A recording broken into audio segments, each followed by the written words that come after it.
এই কোটিংটার উপর ডিপেন্ড করছে কতটা ক্রিস্পি হবে ব্যাপারটা। তোমরা চাইলে এখানে অল্প চালের গুঁড়িও ব্যবহার করতে পারো, বাট আমি এখানে শুধু কর্নফ্লাওয়ার দিয়েই করেছি। এবার কড়াইয়ে অল্প তেল দিয়ে তোমরা শ্যালো ফ্রাইও করতে পারো, আর আমি এখানে একটু ডিপ ফ্রাই করছি। তোমরা চাইলে একটু হেলদিয়েস্ট ভার্সন ব্যবহার করে এয়ার ফ্রায়ারে ফ্রাইও করতে পারো।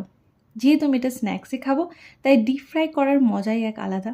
তবে তবুও আমি খুব বেশি ডিপ ফ্রাই করিনি, হালকা ওই মাছ ডুবো তেলের মধ্যে এগুলোকে ফ্রাই করে নেব।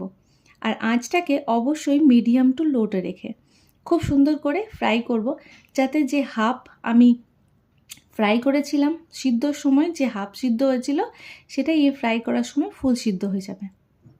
দেখো এখানে আমার মোটামুটি হয়েও গেছে। আমি শুধু এটুকু গ্যারেন্টি দিতে পারি, বাচ্চা থেকে বুড়ো সবার এটা খেতে খুব বেশি ভালো লাগবে।